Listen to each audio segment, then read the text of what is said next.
New York City set to host semifinal Friday here at the Big East Men's Basketball Tournament.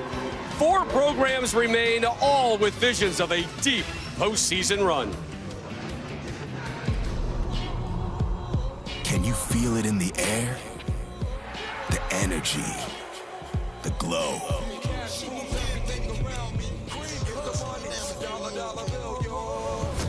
It's Friday night at the Garden, an unmatched aura. First up, the hometown Johnnies look to fulfill their destiny. The Johnnies continue their dominance, while the Golden Eagles are all too happy to crash the party. Jump win!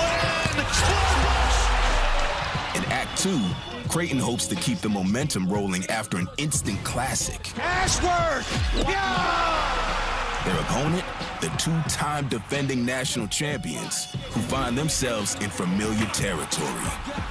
The Big East Tournament semifinals start now.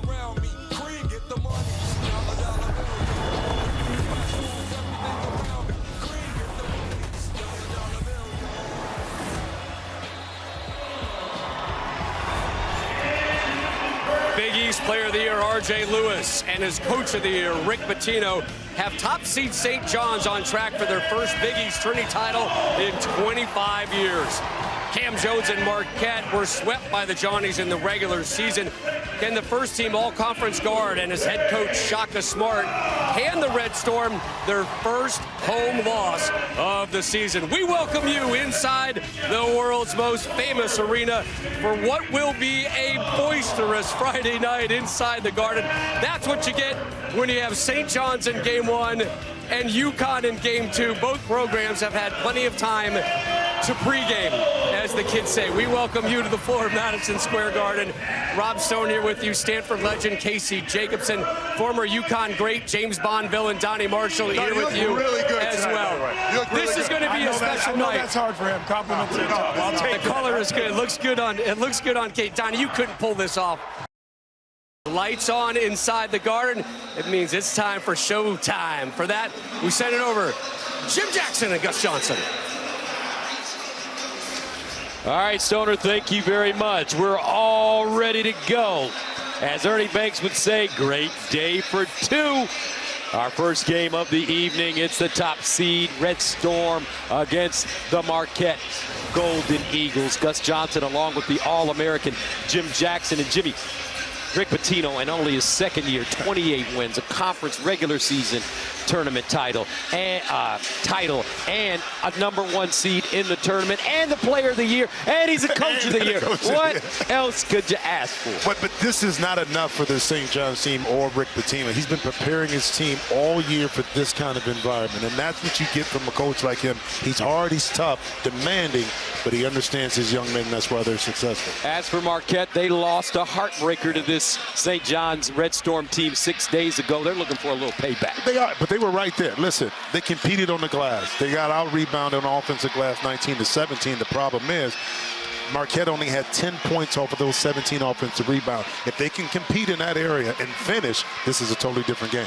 All right, so we're ready for Marquette and St. John. Starting lineup sponsored by Jeep. There's only one for the Golden Eagles and the Red Storm. Jimmy Jackson jumps out at. Well, Ben Gold, I mean, we know he can stretch the court, but I think he has to have some kind of presence as a rim protector, but also convert on those second shot opportunities. And for St. John's, Kadari Richmond, big, strong, athletic, can get to the basket. He gets downhill, puts a lot of pressure on this Marquette defense. And that brings us to our Geico player to watch. Sweet Lou, R.J. Lewis, the Big East most outstanding player. True belief in yourself. 23 games last year he played, 10 he started. This year's was totally different. The Big East Player of the Year. He was probably their best player in practice last year. He brought it to the court this year. Unbelievable, extremely happy and excited for that young man.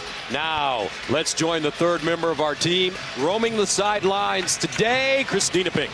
Well, Gus, it's a rematch a whole 6 days in the making. The last time these two teams met, it was a crushing loss for Marquette on the last second in overtime just last weekend. And Shaka Smart said that was a tough pill to swallow. He said that was a devastator locker room when I talked to him. He said, we don't like losing, We don't like losing at home, and we do not like losing on senior night. And I'm not the best at flushing things immediately after a loss. The players knew the bracket coming in, and they knew there was a good shot that they'd see this Johnny's team again.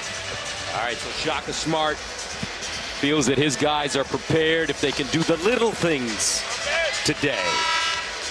They could come out victorious against the mighty Red Storm of St. John's. Marquette and St. John's met twice during the regular season, and both games came down to the wire. Johnny's prevailed in both, winning 70-64 in this building in early February. In the rematch in Milwaukee 6 days ago, Zuby Ejiofor hit the buzzer beater to give St. John's an 86-84 overtime win. Kadari Richmond recorded the Red Storm's first triple-double since 1989. Ron Artest did it in that contest. 10 points, 12 rebounds, 11 assists in game one. Kadari, 18 points, 11 rebounds, 8 assists. Zuby Ejiofor, Ben Gold in the circle. Pat Driscoll, Mike Roberts, Brent Hampton are your officials. The winner of this game advances to the Big East Tournament Championship. Marquette, St. John's, and here we go from the world's most famous arena.